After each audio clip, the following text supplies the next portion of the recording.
जय हिंद स्टूडेंट्स। अब आपका ग्रामर सेक्शन में कुछ सीख लेते हैं। जो आपके बोर्ड का पेपर लास्ट ईयर का है उसमें किस तरीके से ग्रामर के क्वेश्चन पूछे गए थे और उसी को आप सीखेंगे।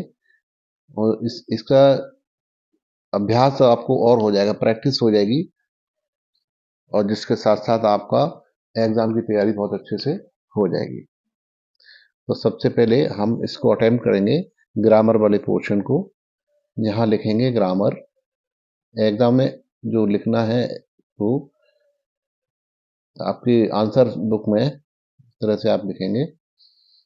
ग्रामर लिख लिया, वो सेक्शन मान लो ये 4 नंबर क्वेश्चन है, तो यहाँ डालना है क्वेश्चन नंबर 4 और साथ में ए और कर देना है, ए। ठीक है ना, क्वेश्चन नंबर 4 ए। अब इसका आंसर आप लिख सकते हैं। देखिए, इसको समझिए। पहले लिखा है right the following sentences by changing into indirect speech. Rewrite the following sentence by changing into indirect speech। ये जो सेंटेंस दिया है इसको आपको इनडायरेक्ट में चेंज करना है। ठीक है, और यहाँ ये अगर सही करेंगे तो आपको 2 मार्क्स मिलेंगे। ओके, तो ये लिखा है, क्वेश्चन तो लिखा हुआ है, अभी आपको इसका आंसर देना है। अब आपको इसको इनडायरेक्ट में लिखना है। ठीक है, अगर आप चाहें तो यहाँ पर इनडायरेक्ट लिख सकते हैं, या नहीं है तो सीधा ही लिख सकते हैं। अब देखिए, इसको समझिए। Ram said to his friend. ठीक है, वेयर आर यू गोइंग।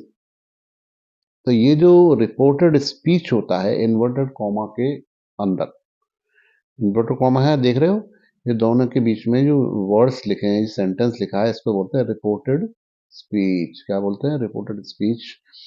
अब ये रिपोर्टेड स्पीच है, इसके आगे क्वेश्चन मार्क लगा हुआ है। ठीक है, इसको ध्यान देना, मतलब ये इंटरोगेटिव है, यहाँ पूछ रहा है वो कुछ, ये है क्वेश्चन मार्क। तो इसलिए जहां यहाँ सेड टू जो आता है, सेड टू लिखा है, सेड टू के स्थान पर आपको आस्क्ड करना है। क्या लिखना है? आस्क्ड। चलिए लिखते हैं इसको। राम आस्क्ड, सेड टू का आस्क्ड हो गया, हिज फ्रेंड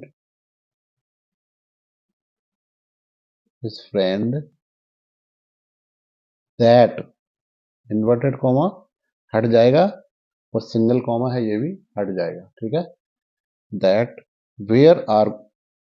अब दैट नहीं आएगा इसमें, जब आस्क्ड लिखा है तो दैट नहीं आएगा, यहां पर आएगा where. Where are you going. अब ये इंटेरोगेटिव में ना होके सिंपल में हो जाएगा, where he was going, where he was going. और यहाँ इंटेरोगेटिव मार्क भी नहीं आएगा, ये मार्क नहीं है, क्वेश्चन मार्क यहाँ पर नहीं आएगा। सेंटेंस हो गया, Ram asked his friend where he was going. ठीक है, ये इसका आंसर हो गया। अभी हम बी, एग्जाम्पल बी ले लेते हैं। इसमें बी में क्या है, ये तो आपका हो गया। ठीक है, इसमें 2 मार्क्स आपके पूरे हो गए। बी को हम सॉल्व करेंगे।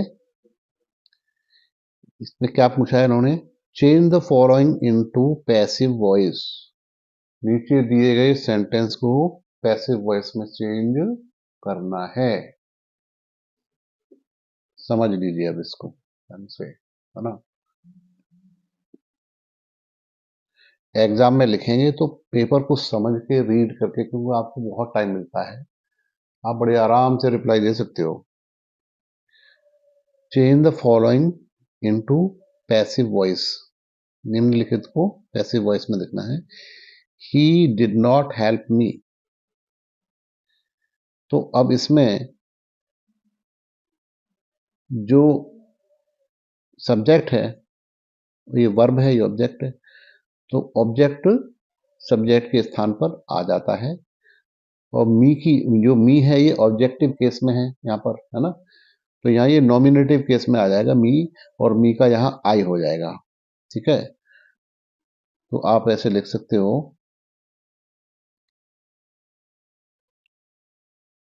आई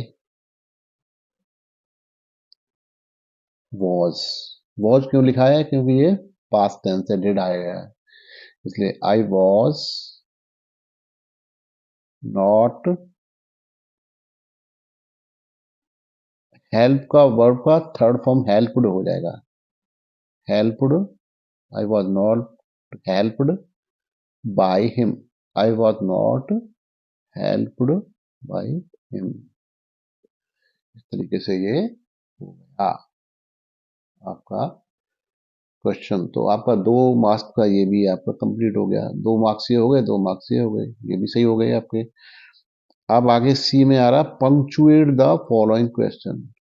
तो जो पंक्चुएशन होता है उसको सॉल्व करना है, उसमें लगाने सही जगह पे कौन कौन सा पंक्चुएशन लगाना है।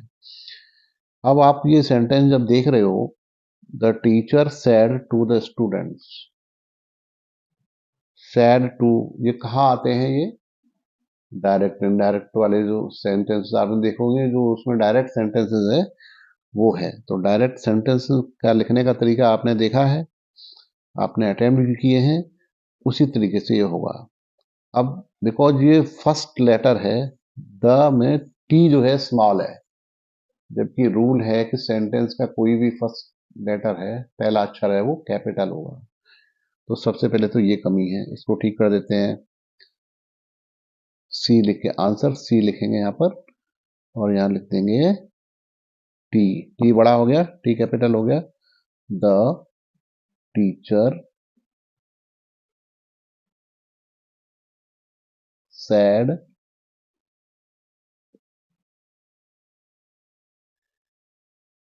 टू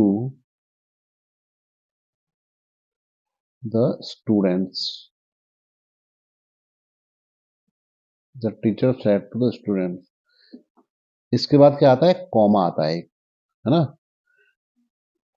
और ये do not plug the flowers, ये इन्वर्टेड कॉमा में बंद हो जाएगा। तो यहाँ इन्वर्टेड कॉमा लगा देते हैं और ये लिखते हैं डू नॉट, टू का इसको पूरा डी बड़ा बना देते हैं, ठीक है। चलिए, do not plug the flowers, the flowers, और या फिर स्टॉप लगा के इसको इन्वर्टेड कॉमा में क्लोज कर दिया। ठीक है, तो ये डायरेक्ट सेंटेंस है। डायरेक्ट सेंटेंस में स्मॉल कोमा होता है और इन्वर्टेड कॉमा होता है रिपोर्टेड स्पीच में, ठीक है ना। तो इस तरीके से आपने लिख दिया, तो ये आपके 2 मार्क्स आपके अगेन ये भी पूरे हुए। इस तरह से अभी 6 मार्क्स का आपने सही कर लिया है, ठीक है। अब ये 4 नंबर का है, ट्रांसलेट इनटू इंग्लिश। ये आपका डी है, ये पार्ट कौन सा है, डी। ये भी बहुत सरल है, ये कोई डिफिकल्ट ज्यादा नहीं है, इसको भी आप फटाफट कर ही लेंगे। Translate the following into English, निम्नलिखित को दिए हुए इंग्लिश में ट्रांसलेशन करना है। कल मैं बाजार जा रहा था, ठीक है। तो इसको लिखेंगे,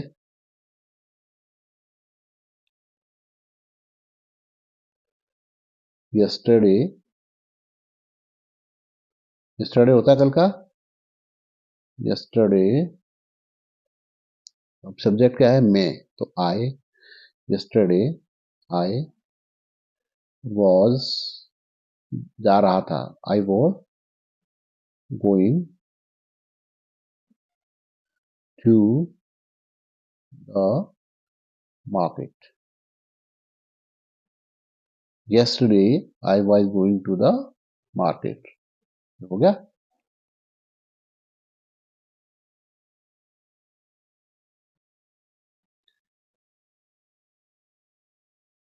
रास्ते में एक बूढ़ा व्यक्ति मिला, ठीक है।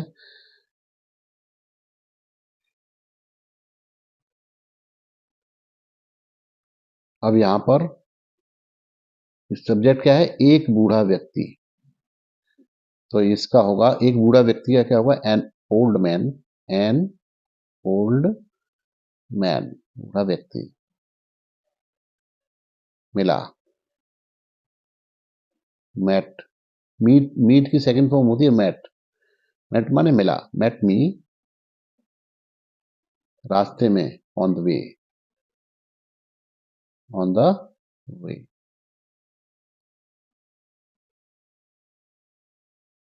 N old man met me on the वे।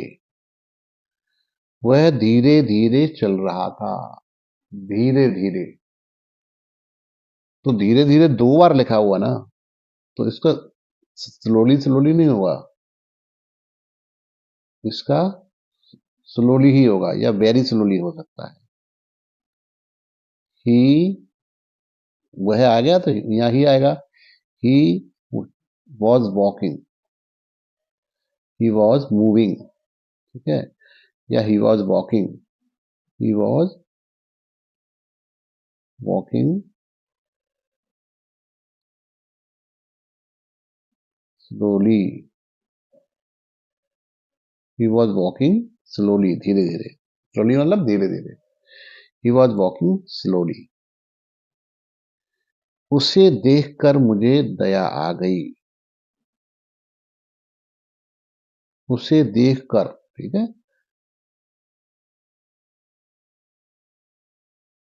उसे देखकर क्या होगा? ऑन सीइंग हिम,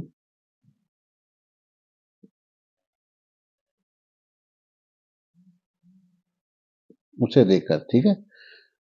मुझे, मुझे मतलब आए,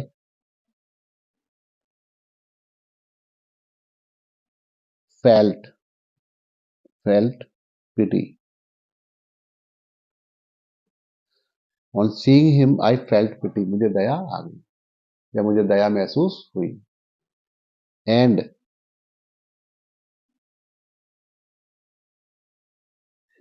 और आ गया ना एंड, मैंने उसकी सहायता की। And I helped him.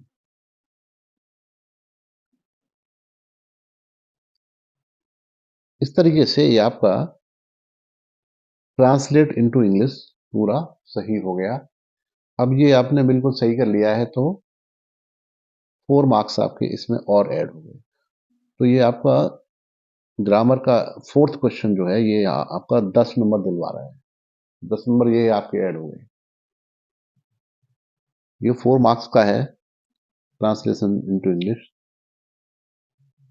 इस तरीके से आपको सिस्टम से सीखना है, वन बाय वन, और ज्यादा प्रैक्टिस करनी है, तो आपके पेपर की तैयारी बहुत अच्छी तरह हो जाती है। और जब वीडियो ये देखते हो आप और अच्छा लगता है, अगर आपको ये सही लगता है, बढ़िया लगता है, तो आप उसको लाइक जरूर करना। लाइक करना नहीं भूलना, ठीक है ना। और ये बहुत इंपॉर्टेंट चीज है, आप इसको डेली अटेंड करेंगे, डेली वीडियोस वॉच करेंगे, तो आपको पेपर की तैयारी में बहुत आसानी होगी, बहुत आपका रिवीजन अच्छा हो जाएगा। इसलिए आप इसको लगातार वॉच करते रहिए और सीखते रहिए। इसमें बिल्कुल भी रिलैक्स ज़्यादा होने की ज़रूरत नहीं है। लगातार आप मेरे साथ प्रैक्टिस करते रहिए और लर्न करते रहिए। ग्रामर में ये जो पोर्शन है आपको 10 नंबर सीधे सीधे दिलवा रहा है, ठीक है ना। अभी और सीखना है आपको, ठीक है। इसके बाद और है, तो सीखते रहिए मेरे साथ, चलिए।